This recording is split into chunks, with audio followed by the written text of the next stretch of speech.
ಅಂಥದ್ರಲ್ಲಿ ಅವಳು ಮನೆ ಬಿಟ್ಟು ಹೋಗ್ತಿದ್ದಾಳೆ ಅಂದ್ರೆ ಏನ್ ನಡೀತಿದೆ ಅಂತಾನೆ ಗೊತ್ತಾಗ್ತಿಲ್ಲ ರೀ.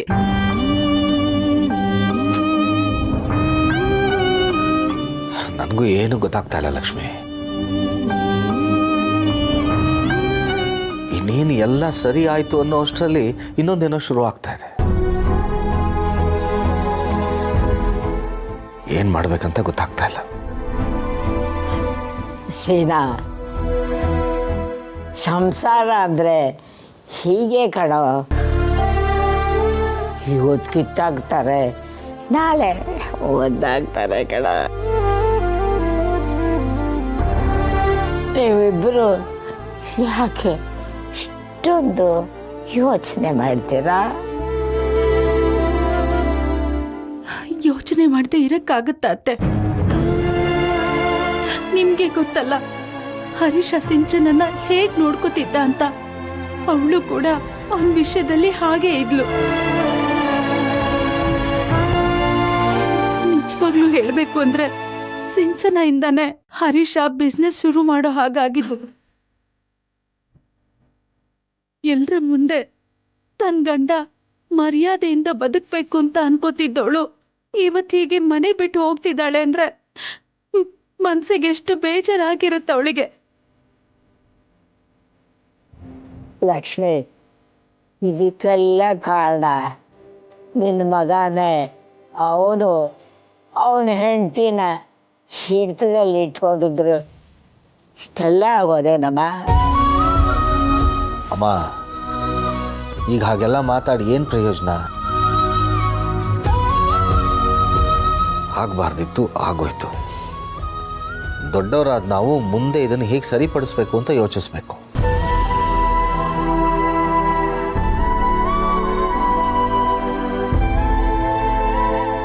ಲಕ್ಷ್ಮಿ, ನಾವಿಬ್ರು ಬೀಗರ ಮನೆಗೆ ಹೋಗಿ ಸಿಂಚನನ್ ಜೊತೆ ಮಾತಾಡಿ ಸಮಾಧಾನ ಮಾಡಿ ಕರ್ಕೊಂಡ್ಬಂದ್ಬಿಡೋಣ ನಡಿ.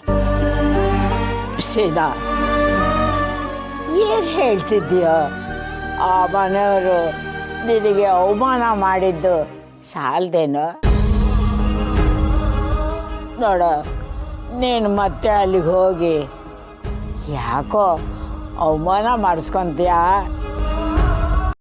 ಅಮ್ಮ, ಮಕ್ಕಳು ಒಳ್ಳೇದಾಗುತ್ತೆ, ಅವ್ರು ಚೆನ್ನಾಗಿರ್ತಾರೆ ಅಂದರೆ ನಾನು ಎಂಥ ಅವಮಾನ ಬೇಕಾದ್ರೂ ತಡ್ಕೋತೀನಿ. ನೋಡಪ್ಪ, ಇದು ಗಂಡ ಹೆಂಡತಿ ವಿಷಯ. ನೀವು ತಲೆ ಹಾಕಿ ಅದನ್ನು ದೊಡ್ಡದು ಬೇಡಪ್ಪ, ಬೇಡ. ಅಯ್ಯೋ, ಯಾಕೇನಾಯ್ತು? ಅವ್ರ ಹೆಸರು ಕೇಳ್ತಿದ್ದಾಗ ಯಾಕಿಷ್ಟು ಗಾಬರಿ ಆಗ್ತಿದ್ದೀರಾ? ಜಯಂತ್ ಅವ್ರು ನಿಮ್ಗೆ ಏನಾಗಬೇಕು? ಅವ್ರ ಬಗ್ಗೆ ಯಾಕೆ ವಿಚಾರಿಸ್ತಾ ಇದ್ದೀರಾ? ಅವ್ರು ನನ್ನ ಗಂಡ. ಅವ್ರು ಇಲ್ಲೇ ಬೆಳೆದಿದ್ದಲ್ವಾ, ಅದಕ್ಕೆ ಅವ್ರ ಬಗ್ಗೆ ಸ್ವಲ್ಪ ವಿಷಯಗಳನ್ನ ತಿಳ್ಕೊಳ್ಳೋಣ ಅಂತ ಬಂದೆ. ಅವ್ನು ಮದುವೆ ಆಗಿದ್ದೀನಿ ಅಂತಿದ್ಯಾ? ಈಗ ಅವನ ಬಗ್ಗೆ ತಿಳ್ಕೊಂಡು ಏನಮ್ಮ ಮಾಡ್ತೀಯಾ? ದೇವ್ರ ಮೂಲ ಋಷಿ ಮೂಲ ತಿಳ್ಕೊಬಾರ್ದು ಅಂತ ನನಗೆ ಗೊತ್ತಿದೆ ಫಾದರ್. ಆದರೆ ನನ್ನ ಗಂಡನ ಬಗ್ಗೆ ತಿಳ್ಕೊಳ್ಳೋ ಹಕ್ಕು ನನಗಿದೆ ಅಲ್ವಾ? ನೋಡಿ, ನಿಮ್ಗೆ ಅವ್ರ ಬಗ್ಗೆ ಎಷ್ಟು ಗೊತ್ತಿದೆಯೋ ಅಷ್ಟೆಲ್ಲ ನನಗೆ ಹೇಳಿ. ಯಾರ್ಯಾರೋ ಏನೇನೋ ಅವ್ರ ಬಗ್ಗೆ ಮಾತಾಡ್ತಿದ್ದಾರೆ. ನಂಗೆ ಇದನ್ನೆಲ್ಲ ಕೇಳಿ ಯಾವ್ದು ನಿಜ ಯಾವ್ದು ಸುಳ್ಳು ಒಂದು ಗೊತ್ತಾಗ್ತಿಲ್ಲ. ಪ್ಲೀಸ್ ಹೇಳಿ.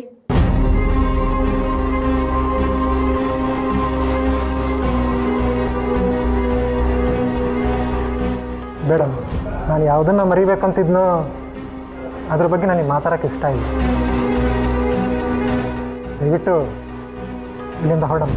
ಅಯ್ಯೋ, ದಯವಿಟ್ಟು ಹಾಗೆ ಮಾತ್ರ ಹೇಳಬೇಡಿ ಫಾದರ್. ನಾನು ತುಂಬ ಗೊಂದಲದಲ್ಲಿದ್ದೀನಿ. ನನಗೆ ನಿಜ ಗೊತ್ತಾಗಬೇಕು. ನೀವೇ ಅದಕ್ಕೆ ನಂಗೆ ಸಹಾಯ ಮಾಡಬೇಕು. ಈ ಪರಿಸ್ಥಿತಿಲಿ ನನ್ನ ಅಪ್ಪ ಅಮ್ಮ ಮನೆಗೆ ಹೋಗೋದಕ್ಕಾಗಲ್ಲ. ಅಲ್ಲಿ ಹೋದ್ರೂ ಅವ್ರಿಗೆ ನಾನು ಏನು ಅಂತ ಹೇಳಿ. ನೋಡಿ, ಅವ್ರ ಬಗ್ಗೆ ನಿಮಗೆ ಎಲ್ಲ ಗೊತ್ತು ಅಂತ ನನಗೆ ಚೆನ್ನಾಗಿ ಗೊತ್ತಿದೆ. ಅವರೆಲ್ಲಿಗೆ ಯಾಕೆ ಬಂದರು, ಹೇಗೆ ಬಂದರು, ಯಾವ ಪರಿಸ್ಥಿತಿನಲ್ಲಿ ಇಲ್ಲಿಗೆ ಬಂದರು ಅಂತ ದಯವಿಟ್ಟು ಹೇಳಿ. ಯಾರು ಇಲ್ದಲ್ಲಿರೋರು ಅನಾಥರಲ್ಲ. ಎಲ್ಲ ಇದ್ದೂ ಯಾರು ಇಲ್ದಿರೋರ ಥರ ಬದುಕ್ತಾರಲ್ಲ, ಅದು ಅನಾಥ ಭಾವ. ನನಗೆ ಅದೇ ಪರಿಸ್ಥಿತಿನಲ್ಲಿದ್ದೀನಿ. ಇಟ್ಟು ಇಲ್ಲ ಅನ್ಬೇಡಿ, ಪ್ಲೀಸ್ ಹೇಳಿ.